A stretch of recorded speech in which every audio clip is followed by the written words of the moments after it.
Roy finally showed Arthur the high-tech project he'd been obsessed with, a robot girl named Marie. She looked so human that Arthur honestly struggled to believe Roy actually built her.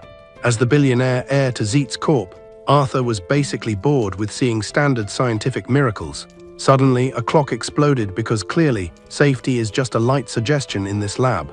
Marie didn't even flinch. The cleaning lady who swapped the clock was dragged away, claiming she followed orders. Arthur immediately ordered Roy to hunt the rooftop stalker and squash every office bug under his desk. Roy returned soon with a gift and parcel, both conveniently rigged with deadly traps. Arthur had long since given up on humanity. Greed made people lie and kill, so he only trusted cold machines that lacked feelings.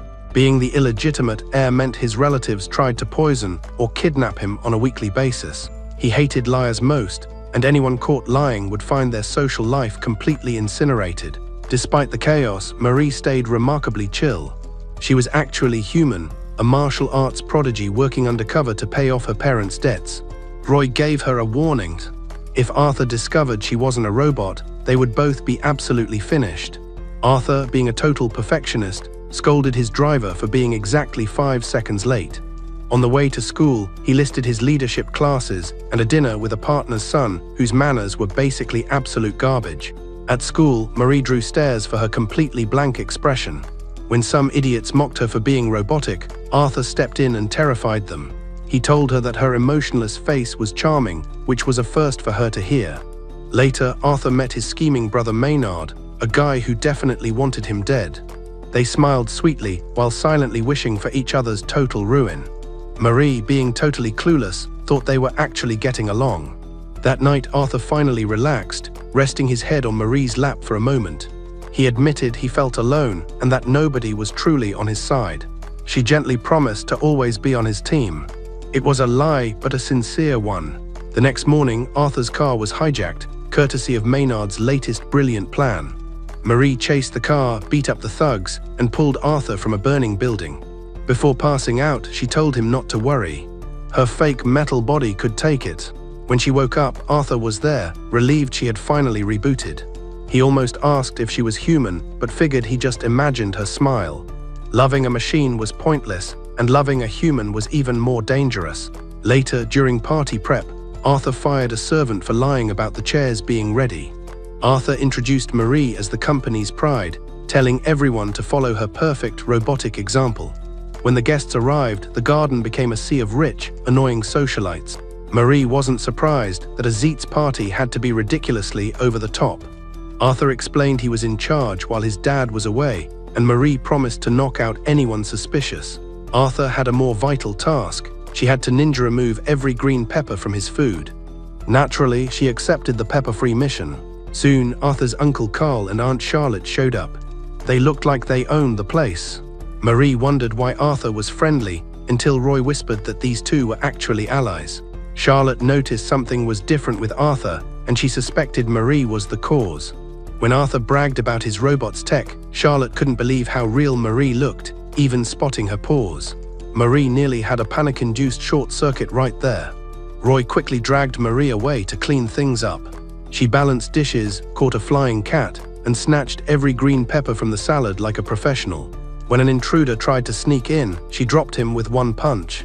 Later, she found Arthur resting after a long day of pretending to like people. Exhausted, he put his head on her lap.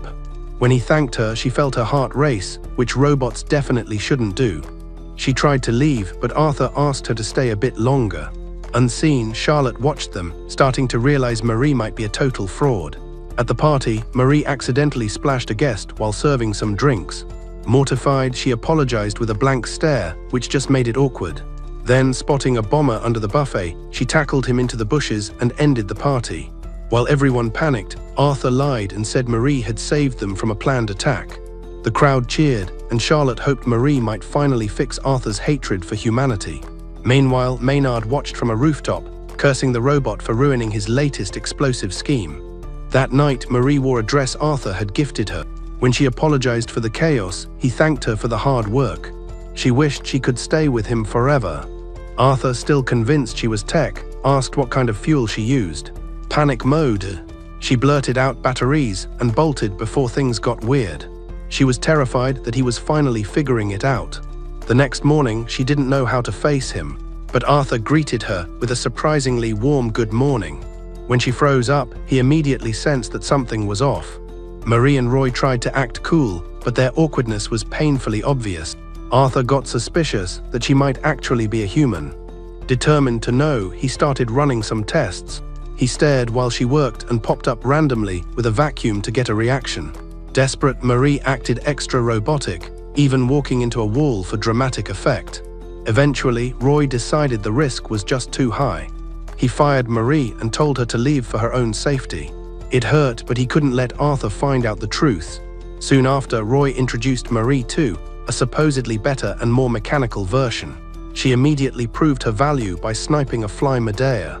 Arthur was impressed, but couldn't shake a weird feeling of unease.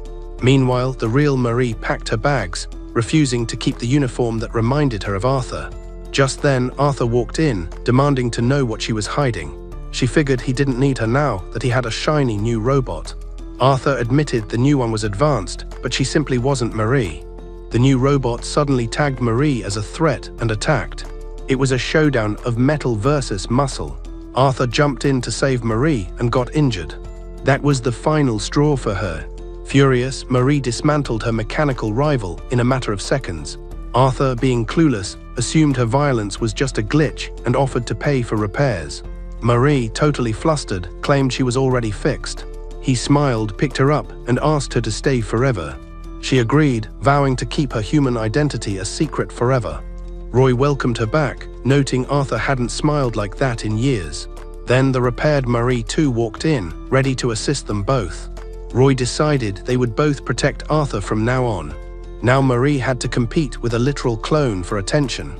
It's hilarious that a genius billionaire can't tell his maid is actually breathing. Next morning, workers gossiped that Arthur was immune to poison after survived 10 doses. As they plotted, both Marie versions appeared out of nowhere. The men tried to run, but the robot version netted them like fish. Across town, Maynard was fuming because his plan failed again. He was having a rough week. Back at the office, Arthur lay on Marie's lap, complaining that humans are unreliable garbage. He said robots are just better. He claimed she was the only one he needed. Then he pulled out a battery and offered it like a romantic gift. Marie panicked and shoved the battery in her mouth to keep up the act. Roy facepalmed nearby, but Arthur just thought it was adorable. A few minutes later, Roy entered the room for real. Arthur immediately pivoted, asking why his security was constantly failing. Roy sighed, noting that nobody lasted long in such a stressful job. Marie pointed out it was because Arthur kept firing every single person. She could tell he was completely exhausted. Roy suggested a break, noting even Arthur's father took time off. Arthur looked at Marie with a smirk.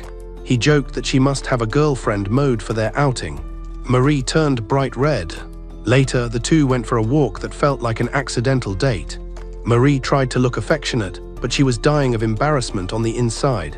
Arthur told her not to call him sir while they were out. Just call him Arthur. She was shocked at how sincere he actually sounded for once. Passing a couple, Marie desperately tried to fit in and offered Arthur some tea.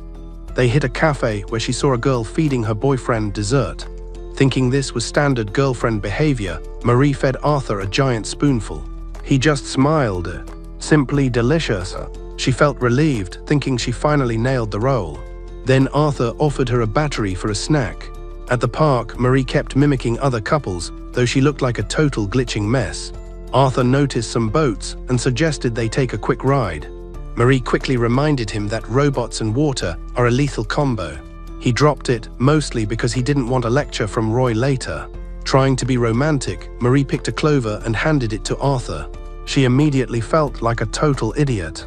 She wondered why she was giving a billionaire a piece of lawn. But Arthur gave her a soft smile. The best gifts come from the heart. As the sun set, Arthur shyly asked if he could hold her hand.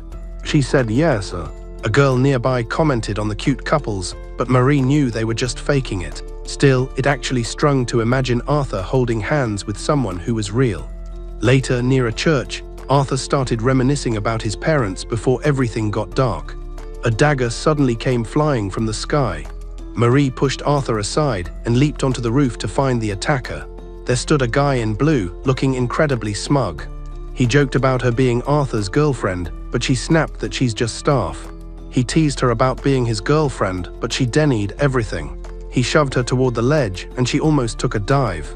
Arthur caught her just in time, preventing a very messy sidewalk situation. She apologized for the fail.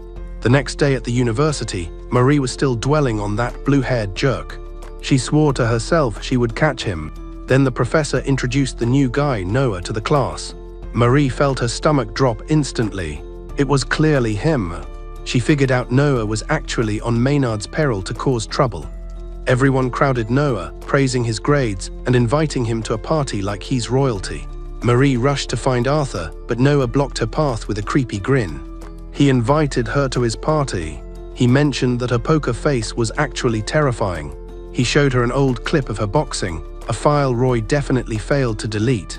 Marie's blood ran cold right then. She asked what he wanted. Not much. He said he just wanted to get closer. Arthur arrived looking totally ready to fight.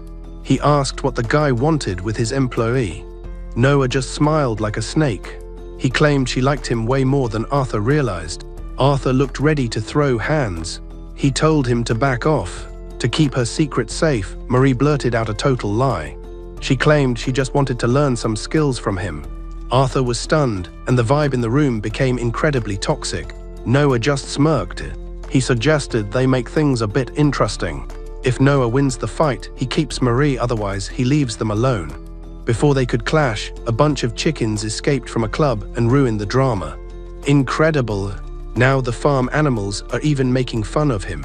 Toby ran up, looking like he was having a stroke. The chickens were loose and needed catching. Noah's eyes lit up immediately. He suggested a high-stakes catching contest. The one who nabs the most birds wins. Arthur agreed to the challenge instantly. It's on. With 7 chickens on the loose, the weirdest duel in school history officially began. In the courtyard, Arthur caught one easily while a group of girls watched. He muttered that animals were much better than people.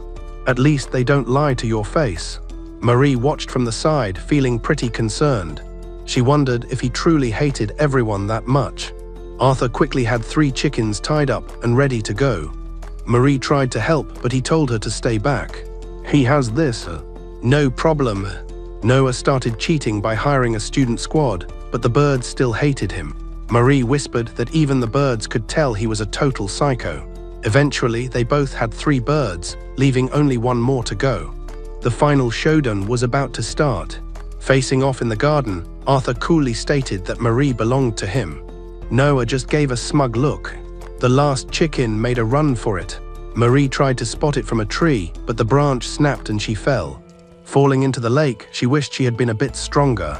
Without thinking twice, Arthur dove in and dragged her back to land.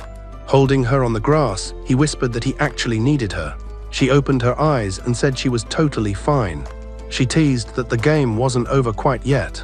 Then Noah showed up holding the final chicken of the day. He said it was over, but then decided that Arthur won. He chose her. He dropped the contest just to save her life. That is real strength. He winked and walked away, leaving Marie completely speechless on the grass. Later, Roy teased her back at the house about the whole lake drama. Marie stayed quiet, still hiding the fact that she's a living, breathing human. Arthur caught a cold from the lake, a small price for his heroic moment.